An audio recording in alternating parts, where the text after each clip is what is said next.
we got 5 stats. We're going to fly through them. We're going to do Fence Riders real quick. Then we'll talk about a little Cleveland sports odds. But the first stat comes back to something we've kind of talked about earlier today.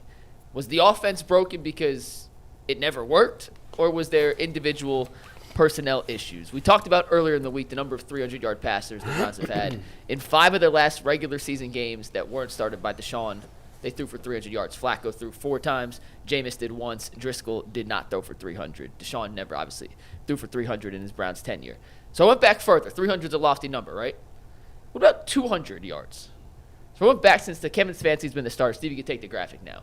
This is the percentage of starts throwing for 200 yards. Oh, my God. In 19 starts in the Kevin Stefanski offense, Deshaun threw for 200 yards 6 times. That's 32%. Wow. Flacco, 6 of 6, 100%. Winston, obviously, 1 of 1, 100%. Driscoll didn't make the list. He did not reach that 200-yard plateau. Jacoby Brissett in 11 starts did it 10 times. And Baker, 20 times in 32 games. Honestly, I'm surprised Baker's is that low. I thought Baker would be higher, too. Yeah. There's 209 yards is not a high bar, but Deshaun, 200 yards is a very low bar. Holy moly, 6 of 19. And that's when they was throwing for all kind of yards back then. Everybody was throwing them up. Yep. Moly, that 6 for 19 is... What an indictment. That's got to be the worst of any quarterback. Mike. It is. It's a great stat, Mike. Yeah. It's a great stat because it, more than anything else, yeah, exemplifies what I was saying. The referendum on offense or quarterback is over. It's over. Most quarterbacks wouldn't get a chance to play 19 games if they had those bad stats. Listen, if his name was anything but Deshaun Watson and his contract was anything but what it is, he would have been benched 3 times in that 17-game span or 19-game span. 100%. This next one, good stat, Mike. This next one kind of ties into the yardage, and then we're going to talk about something other than the quarterback. But we talked about, Jason, you mentioned using the receivers properly. Can you get separation? Can you go downfield? These are the downfield passing numbers in Jameis's 1 game versus Deshaun this season. Obviously, 334 yards, the most any Browns quarterback had thrown for this year. In his 6+ games, Deshaun had 9 completions of 15 yards. Jameis had 8 against the Ravens. Oh, wow. Deshaun on the season of passes of 20 or more air yards was 4 of 19. Jameis was 3 of 4 on Sunday.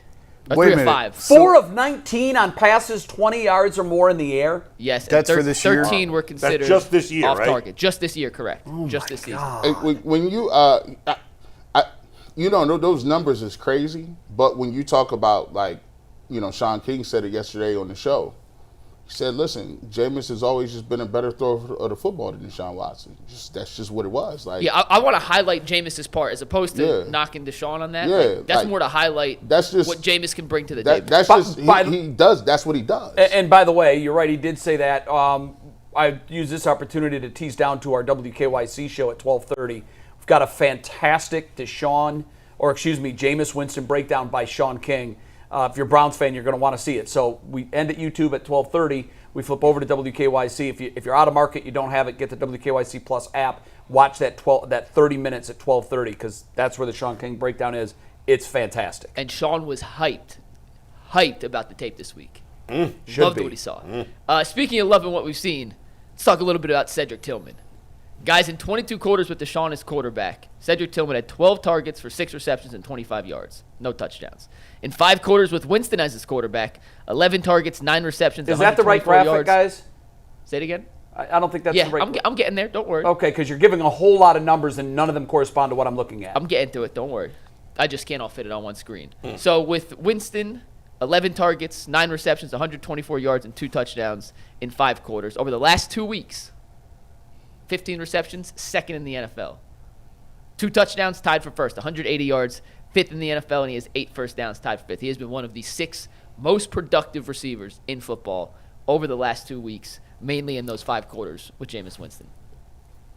That's insane. Yep. What I'd like to see are the side-by-side comparisons, like his per-game average with Winston, which is only 1 game, and his per-game average with Deshaun.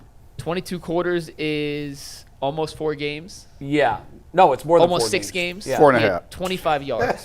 So he's averaging 4 yards a game. 5.5. 5.5 yards per game. No, it's 5.5 games. So 4.5 yards per game. Bernie said it. What they started to realize is you can't.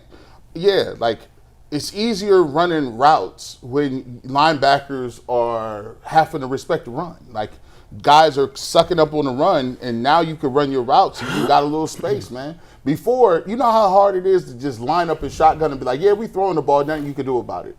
What? Yeah, Really? obviously the biggest factor is going from Watson to Winston. But the improved play by the offensive line getting healthy and having Nick Chubb back are factors as well. Sure. Yeah. Bull, the offensive line is the next focus of our stat. You guys mentioned the improvements. Here's just the numbers on the improvements. DeJuan, obviously, an upgrade getting Teller back was huge, but against Baltimore, they allowed a season-low 10 pressures. 1 sack was tied for a season low. 2 quarterback hits also tied a season low, and Winston had a 2.41 time to throw. It's the quickest of any quarterback of a Cleveland Brown this season. And despite having the quickest time to throw, he averaged 2.5 more air yards per attempt than any other Browns quarterback this year. So He was quicker getting time it- to throw, also going deeper. He was getting it out very quickly Sunday. And they blitzed a lot. Like, they blitzed a whole lot, and they was picking it up. Yeah. I'll just take this opportunity to say if your next one is related to a Winston and Watson It comparison. has nothing to do with the offense. Okay, Who's but I was just going to say, quarterback? Deshaun, you may want to turn the channel. this You may has want nothing to. You to may do with want to go quarterback. somewhere else. Maybe read your Twitter feed. No, don't No, do that. don't do that. Don't do Everybody- that. Don't do that. Maybe go for a walk.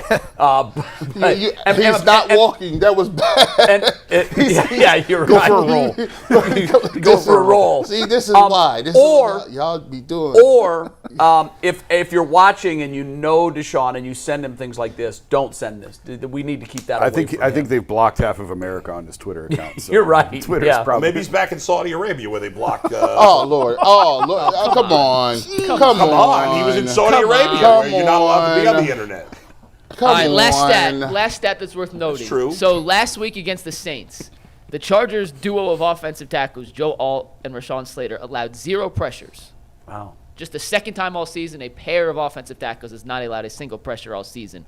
That time in the pocket allowed Justin Herbert to be PFF's top-rated player last week in the entire league. Now, that's interesting because both Miles and Za'Darius had 9 pressures each against Baltimore. So we got strength on strength here. 2 of the best playing tackles in football against 2 of the better playing edge rushers in football on Sunday. Yeah, so that, Mike, sounds like the matchup within the matchup, really. Miles fun. had 9 pressures? I He didn't. did. Are you kidding me? Wow. I double-checked on 2 different tracking systems. PFF Man, and I even must when- have been grabbing a snack or going to the bathroom during all those. Even when it feels like he's not doing anything, he's doing Miles something. was once again PFF's highest graded Brown in the game. It'd be it'd mean, be that- wild. I'm Like, just saying, like, it, they start their ratings with, okay, Miles is the best. Now who are we going to rate below him? fair, but he And they did also play, yeah. start on the other end. Hey. they say, okay, DeJuan is going to be the lowest, Yeah, and but- everybody else will be Maybe above they can him. get 3 picks and Jahmyr Gibbs. Let's go. but I went back. Let me tell you, where did PFF have Mike Hall Jr.? He played a nice game. I watched. He did. He I was, watched it again. mid-70s. Okay. Where was he? Okay. Mid-70s. Okay. Oh, yeah, I he- think you said 50s. I was No, gonna no, be like, no. wow. He played very well. He played a I nice thought he game. played well, He played too. a real nice I think that's game. an appropriate We talked grade for about him. it, I think, Thursday, but he popped off the screen. Yeah. Guys, we're going to do no fence riders in 10 minutes.